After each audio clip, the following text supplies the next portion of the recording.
who is the female superstar of the year, and there are a lot of options for female superstar of the year as well. Of course, it got interesting, and this can be very difficult for people, right? No Charlotte Flair. Becky Lynch is done, within the first half of the year. It's like without these big stars to work with, it becomes very, very difficult. But a lot of people made it work. I mean, on both sides of the table, Toni Storm is a layup, definitely one that people could consider female superstar of the year. Rhea Ripley, easy female superstar of the year. You talk about somebody who has ascended, somebody who has blown their spotlight up. Rhea Ripley now is that person who, regardless of male or female, is one of the biggest superstars in the WWE. But to me, I think that that's where she started this year. And to be fair to Rhea, she was out. She was out for a long stretch with an injury and then a short stretch with the orbital thing. But she was after she was taken out of action when momentum was at an all-time high for her, coming right off of beating Becky Lynch at WrestleMania. But it is what it is. And what it leaves us with is, to me, Rhea Ripley not being female superstar of the year. Maybe somebody from NXT. You could talk about, the roster on NXT has had a sick year. But there's no way, to me, that anybody is female wrestler of the year except for Liv Morgan. And I'll tell you why. Liv Morgan has always had support from fans. People have always wanted to see Liv Morgan succeed. And that group of people who want to see her succeed has only grown and only grown and only grown. But it's one thing to be that underdog that everybody wants to see succeed. It's another thing to be WWE's female representative on Netflix's Christmas Day NFL football game. It's another thing to be able to look face to face with Rhea Ripley and realize Rhea Ripley's not making you anymore. We are the two big stars, not one big star and the next big thing, the two big stars. And that wasn't the case at the very beginning of the year. Liv Morgan came back, and she comes back in the Royal Rumble, and everybody's excited to see her.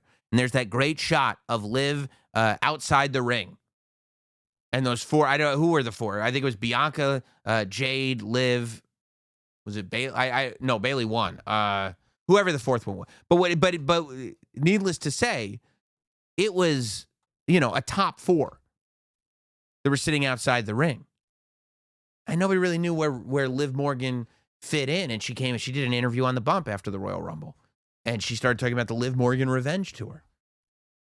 And you're like, okay, I guess she's trying to get revenge, but wasn't really being acknowledged. It wasn't something that was being set up for WrestleMania. It wasn't, the Rhea Ripley Liv Morgan match wasn't happening then. So it was almost like, oh, okay, is this something that what's it going to be, a backlash match? And maybe it was supposed to be a backlash match. But Liv Morgan has an altercation with Rhea Ripley, and it ends up legit injuring Rhea Ripley. And for a lot of people, it's the worst thing that could happen. Because Liv Morgan is just being set up to be involved in a rivalry with the top superstar in the female division, and the top superstar goes down. So for a lot of people, that ends up being, well, if I don't have that person to kind of keep me up on the level that she's at, how do I stay up there? And Liv Morgan kind of had to do it herself. Liv Morgan became the blueprint for breadcrumb storytelling. This whole, I was obsessed, people were obsessed. First, we see Dominic and Liv leaving a dressing room while a promo is going on Raw. Then Liv and Finn Balor get out of the same car, and all this stuff is going on. And you can't believe it. But it builds and builds and builds to the point where Dominic is accidentally interfering in her match with Becky Lynch, and she's able to beat Becky Lynch for the women's championship. And Dominic goes, oh, no, I was trying to do something for Rhea Ripley, and, we don't like Liv Morgan. And everybody's like, oh, okay, is this where they're going? Because keep in mind, and this is hard to believe, but there were a lot of people who were like, and I don't even remember, I might have been one of them, that were like, you can't separate Rhea Ripley and Dominic Mysterio. The Rhea Ripley, Dominic Mysterio thing is too good. You cannot separate them. What do they do? I mean, Dominic's got a turn. Maybe Dominic and Rhea are going to be babyfaces, but you can't have Dominic and Rhea not be together. It's not going to work. And guess what? Not only did it work, it worked with flying colors to the point where those people, as well as many, many more people, are saying, please never break up Liv Morgan and Dominic Mysterio. When that moment happens, when that payoff happens at SummerSlam and Dominic interferes, and then he plants one on Liv Morgan, and we realize it's official, and Liv Morgan has taken the Women's Championship, and Liv Morgan has taken the Judgment Day, and Liv Morgan has taken Dominic Mysterio. You go, oh my God. But that was only SummerSlam. That was July. It was July.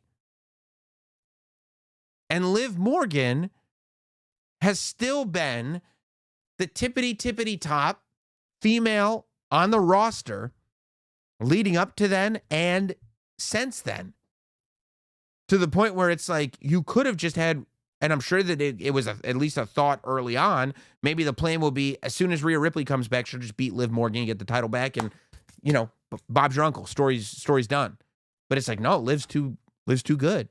Liv's too big. Liv has grown too much. She's a massive star now in that women's division. And so you get to the end of the year, and Liv Morgan is as big a star as Rhea Ripley. And to me, that level of growth and the fact that she was able to pull off a story that was being told in a way that really wasn't getting done a lot. This breadcrumb storytelling where little things were happening in the background and people have to pay attention to everything and eventually it pays off.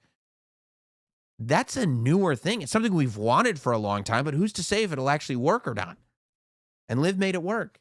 And now people are interested in what comes next. Liv Morgan, even if she loses to Rhea Ripley on Raw, she's going to be bigger for it. And if she doesn't, and that's the other thing, you could see her not. There are plenty of people that are saying, well, Rhea doesn't need the title, and I'm not ready to see Liv Morgan lose it. I want to see what happens next for Liv Morgan as champion. The fact that people are saying that kind of shows you the growth that this performer has had. This is why, for me, it's 100%. Not even an argument to be had. Liv Morgan is the female wrestler of the year. That's it. That's it. We don't have to have any more discussion.